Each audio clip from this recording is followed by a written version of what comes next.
Hej, jag heter Henrik Jönsson och jag är entreprenör.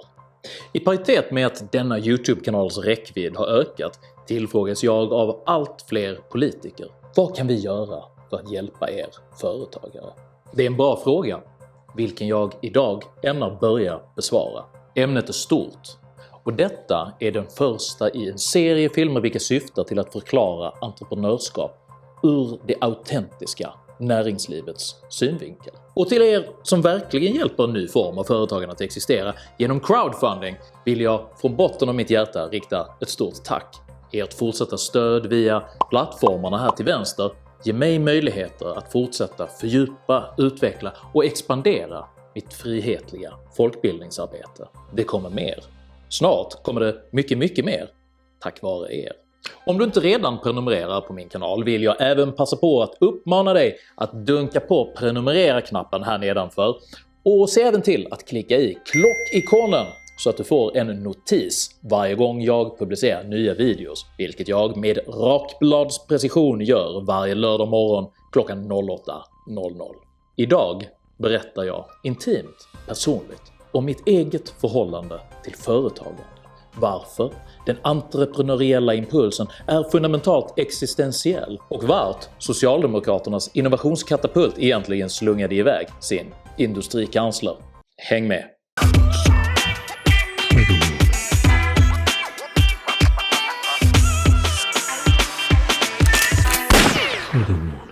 Jag är socialist som varje tänkande person. Jag tror på Marx och Lenin och på deras revolution.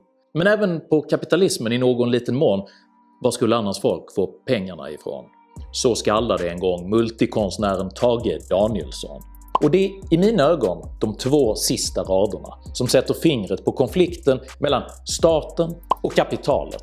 Oavsett var i det politiska spektrat du befinner dig kvarstår ett oomkullrunkeligt faktum. Produktion måste föregå redistribution. Någonstans måste alltid någon person först göra något för att ett värde ska uppstå.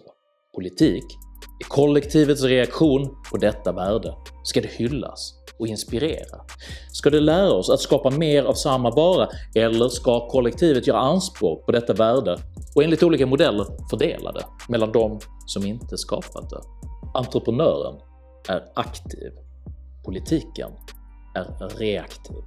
Bildligt kan man säga att den första entreprenöriella gärningen var när urkvinnan Eva tog ett steg in i det okända och åt av kunskapens frukt. Och den första politiska gärningen var att förvisa henne och hennes man ut ur lustgården för att hädanefter i sitt anletes svett behöva förtjäna sitt bröd. Först måste vi förstå vad entreprenörskap egentligen är. Och håll i er nu, för det är något mycket större och mycket vackrare än vad folk tenderar att föreställa sig. Själva ordet entreprenör kommer från den medeltida franskan och beskriver en avlönad härförare. Etymologiskt delas ordet upp i bitarna entré och prendre, grovt översatt den som greppar någonting först. En entreprenör är alltså den första som gör någonting. Detta ska särskiljas från akademin som skapar kunskap och idéer och politiken som försöker förvalta det existerande samhället. Entreprenören syntetiserar existerande kunskap med tillbuds stående möjligheter och gör någonting som inte gjorts tidigare. Entreprenören skapar någonting nytt där någonting tidigare inte fanns genom att med betydande personlig risk ta ett steg ut i det okända. Det var en entreprenöriell impuls att någon nyfiken primat bland våra förfäder plötsligt insisterade på att lämna trädkronorna för att utforska savannen. Marken var farlig, befolkad av rovdjur, terra incognita. Men också en källa till den proteinrikare kost som möjliggjorde framväxten av den energikrävande, dyrbara mänskliga hjärnan. Hade primaterna i trädet kunnat prata med varandra hade säkerligen de konservativa aporna ondgjort sig över detta högmodiga brott mot deras traditionella livsstil i trädkronorna. De socialistiska aporna hade rimligen anklagat honom för bristande solidaritet mot flocken, som individualistisk och hargalen insisterade på att ensam springa omkring nere på marken, medan han i själva verket ansågs beroende av den trädkrona de tillsammans förvaltade. Och den stora majoriteten av medelklassaporna hade sannolikt ojat sig över att den där markapan minsann trodde att han var någonting, för att sedan byta kanal till apidol där uppe i apträdet. Men väl nere på marken gick det fort. Elden, flintkniven, hjulet, skrivkonsten. Alla entreprenöriella stordåd som individer med mycket stor risk ändå beslöt sig för att utforska och genomföra. Det är lätt att föreställa sig hur en grupp klimatmedvetna Cromagnon-människor fördömde elden som ett okontrollerbart, farligt naturelement vilket riskerade att reducera hela deras civilisation till aska, men som med mod, intelligens och driftighet istället ytterst tämjdes till att skänka mänskligheten ljus, värme och trygghet.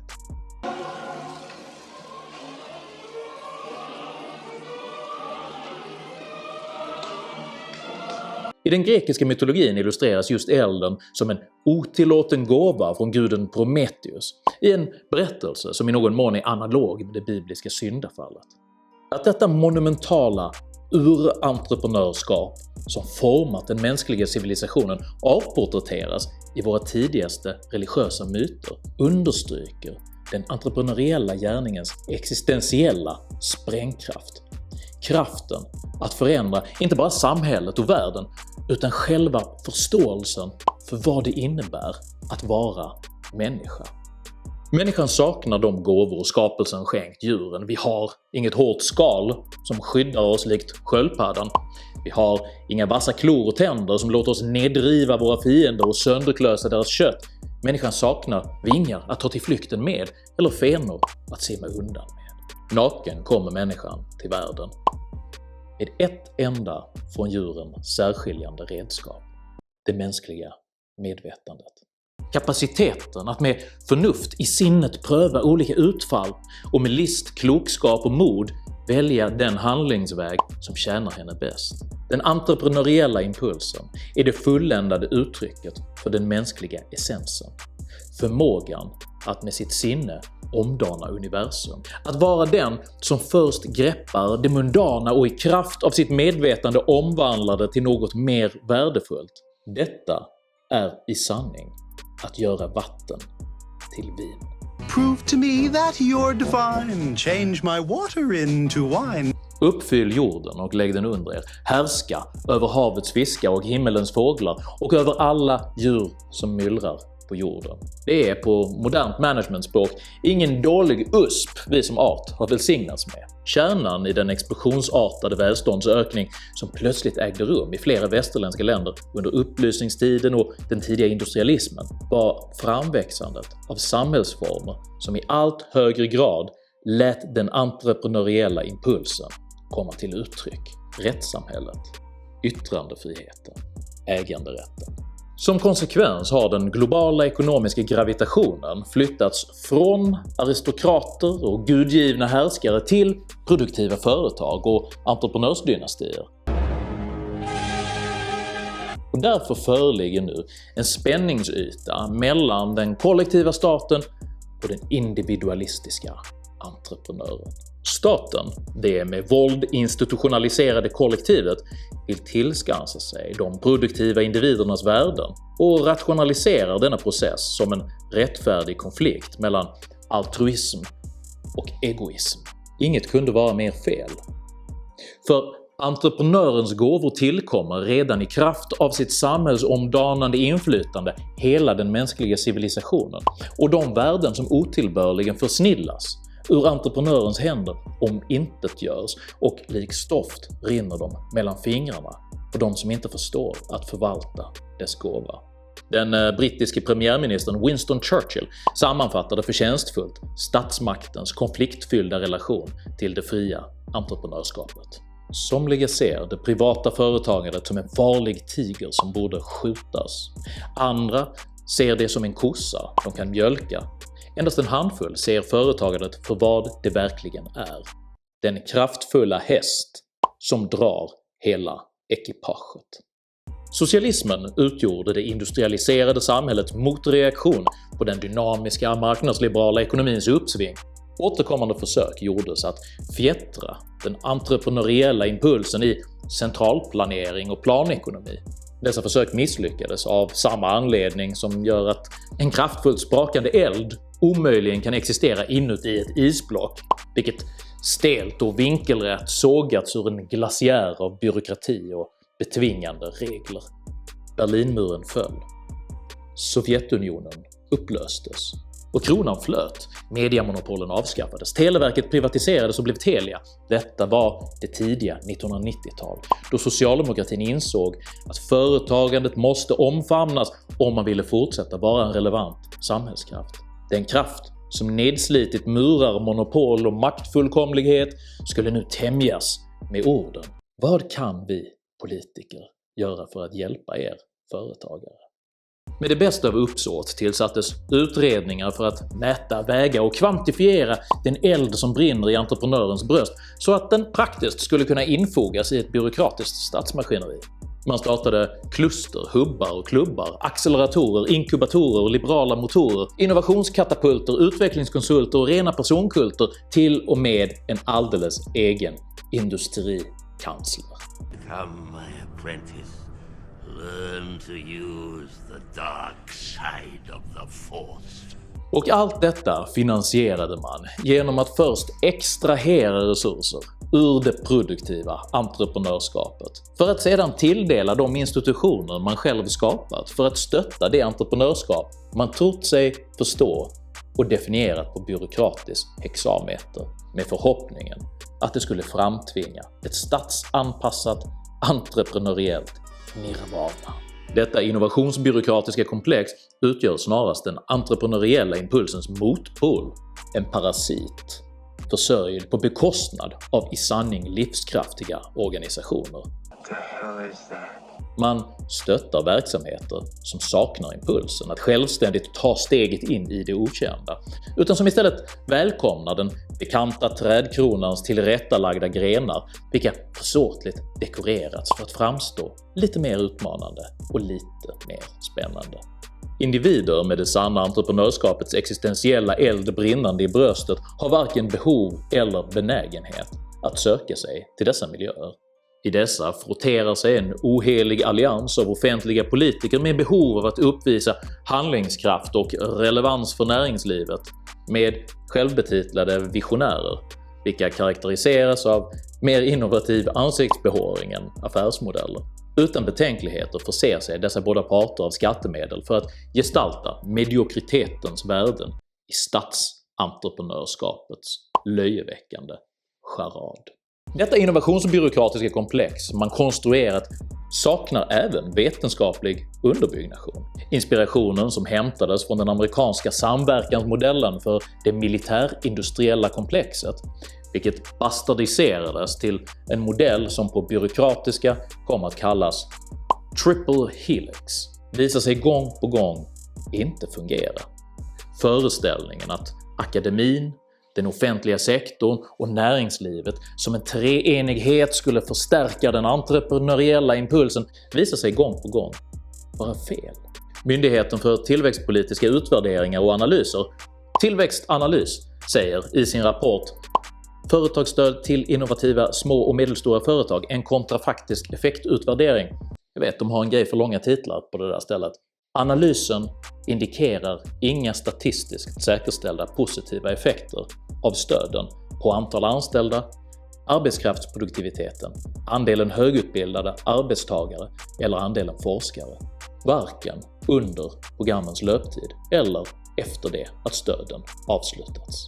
Anders Gustafsson, forskare i entreprenörskap vid Internationella handelshögskolan, säger i sin doktorsavhandling “Industrial Policy, Political Considerations, Payoffs and Peculiar Incentives”, ännu en av dessa fetischer med långa titlar, att värdet av både subventioner och offentliga lån för företagen saknar långsiktiga resultat och inte heller ger upphov till fler anställningar. Ytterligare intressant i sammanhanget är att avhandlingen däremot påvisar ett samband mellan implementationen av medvetet ineffektiva företagsstöttande åtgärder och politiska behov av att demonstrera handlingskraft. But if we make this sacrifice... Accept this token of our faith, my lord, and lead us from the darkness. Detta är den i trädkronan kvarblivnes självbedrägeri, där man fåfängt hoppas att glansen från den på marken nedstigde pionjärens entreprenörskap ska reflektera en strimma status på det i feghet omsorgsfullt inredda näste man av utredningar konstruerat högst uppe i trädets topp. Den amerikanske presidenten Ronald Reagan sa en gång att de 9 mest skrämmande ord han kunde föreställa sig var “I'm from the government and I'm here to help”. Svaret på frågan “Vad kan vi politiker göra för att hjälpa er företagare?” är trefaldig och subtraktiv. Sänk skatten, avreglera marknaden, håll er undan. Håller du med om att ett samhälle som skapar utrymme för ett frodigt och vildvuxet entreprenörskap är att föredra framför ett reglerat, statligt och offentligt stöttat näringsliv? Sprid, dela, prenumerera på min YouTube-kanal. Har du frågor om entreprenörskap så är du hjärtligt välkommen att ställa dem här nere i kommentarsfältet. Jag planerar nämligen att hålla en livesändning där jag svarar på frågor och berättar om min egen resa som entreprenör. Skriv gärna och lämna feedback, för jag är nyfiken på att höra vad ni är intresserade av att höra om. Jag heter Henrik Jönsson och jag är entreprenör. Och jag har, likt samtliga riktiga entreprenörer jag känner, aldrig behövt vare sig stöd eller en färggrant inredd inkubator för att bygga mina verksamheter. Tack för mig och tack för att ni har lyssnat.